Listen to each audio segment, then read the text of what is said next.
Halo semua, salam sejahtera Malaysia. Selamat datang ke channel Fels Lifestyle. Tuan-tuan dan puan-puan, saudara-saudara yang saya amat hormati semua, kita digemparkan hari ini dengan satu lagi pengakuan dari seorang pemimpin yang terkenal Malaysia, yaitu Tun Dr. Mahathir.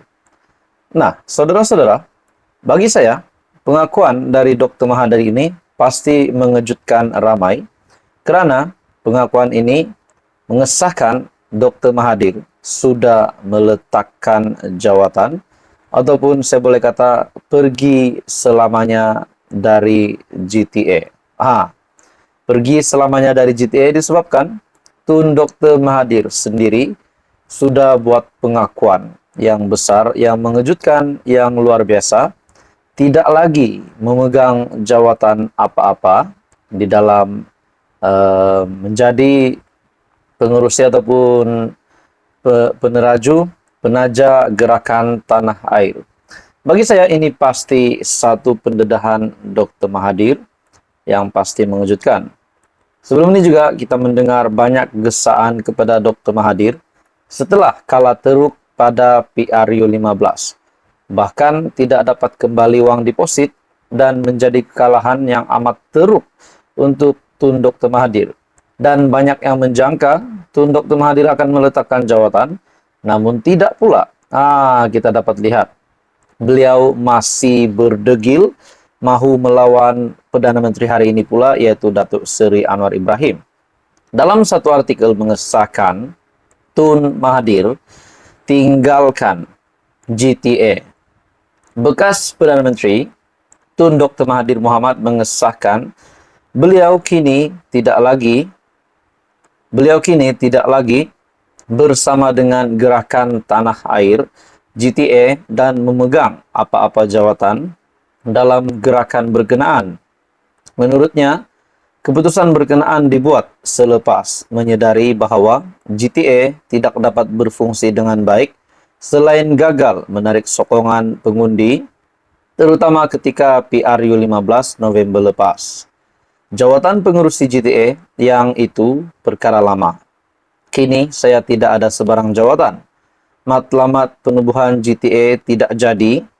GTA tidak membantu kita untuk menang pilihan raya kerana ia berbentuk parti. Nah, saudara-saudara, bagi saya pengakuan Tun Dr. Mahathir ini satu pengakuan yang menunjukkan Tun Dr. Mahathir sudah pun kalah. Memang benar-benar kalah realitinya pada PRU 15. Kita dapati, kalau bergerak sebagai parti, kita tidak boleh menang. Kita sudah lawan dalam PRU ke-15, GTA, dan Parti Pejuang Tanah Air. Kalah 125 kerusi yang ditandingi selain hilang deposit. Nah, saudara-saudara, bagi saya, pengakuan Dr. Mahathir ini menunjukkan kekalahan sebenar di dalam karier politik beliau. Nah, saudara-saudara, dalam pada itu, sebelum ini juga di dalam media sosial, di dalam YouTube account, di dalam channel ini, terdapat beberapa komen yang saya lihat. Kalaulah Mahathir menjadi pengerusi Perikatan Nasional. Nah, disebabkan sebelum ini ada pemimpin dari kerajaan membuat kenyataan. Hari ini PAS dan Bersatu dilihat bergantung dengan Dr. Mahathir, menggunakan pengaruhnya yang kuat dan akhirnya mereka bergantung dengan Dr. Mahathir. Dan dilihat PAS dan Bersatu ingin bergabung ataupun mempunyai satu jalinan untuk membuat satu impak besar untuk menggulingkan ataupun untuk menjatuhkan kerajaan. Bahkan, kalau saya tak silap dari MP PKR membuat kenyataan, Dr. Mahathir hari ini menjadi Ketua Umum Perikatan Nasional. Nah, setelah saya membuat video tersebut, ada komen dari netizen yang mengatakan, kalau Mahathir menjadi pengerusi Perikatan Nasional, Mukris menjadi Perdana Menteri kalau ada kerajaan baru, kononnya di dalam komen tersebut. Nah, saudara-saudara, kalau benar itu terjadi, adakah Muhyiddin Yassin pula akan meletakkan jawatan? Disebabkan hari ini pengerusi Perikatan Nasional adalah Muhyiddin Yassin. Dan adakah relevan juga kalau tiba-tiba Tun Dr. Mahathir menjadi pengerusi Perikatan Nasional?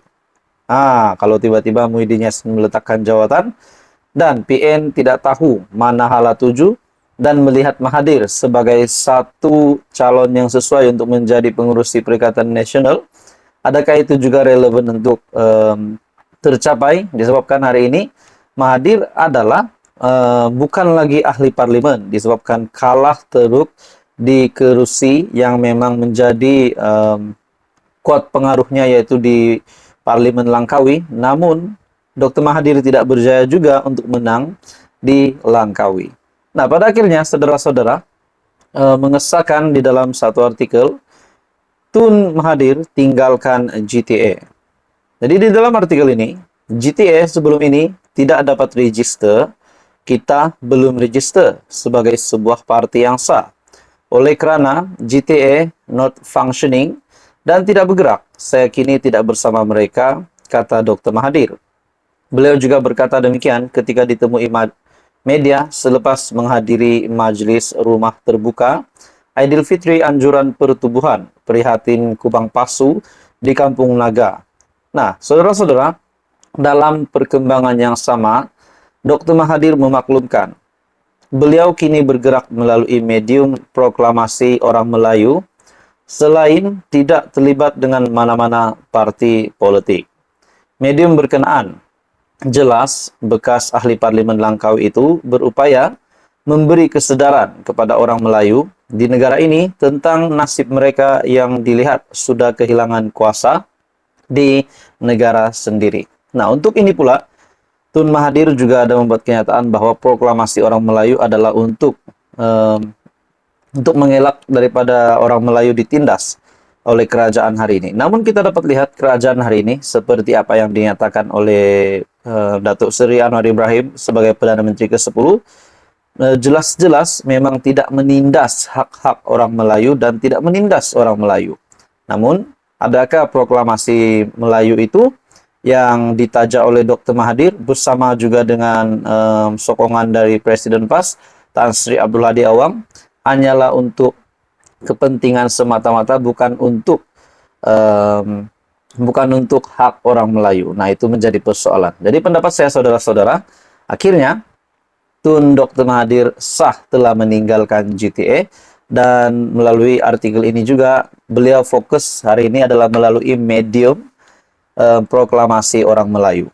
Nah, tuan-tuan dan bapak semua, akhirnya pengakuan ini dari Dr. Mahathir sendiri telah meninggalkan GTA. Bagi saya, ini satu kejutan besar kepada seluruh peminat-peminat Tun Mahathir dan juga seluruh kepimpinan kerajaan maupun pembangkang. Jadi tuan-tuan dan bapak semua, apa komen Anda? Teruskan bersama di dalam channel ini untuk info-info yang lanjut. Jangan lupa tekan butang like, share, dan subscribe. Info padu, info hangat disediakan di dalam channel ini.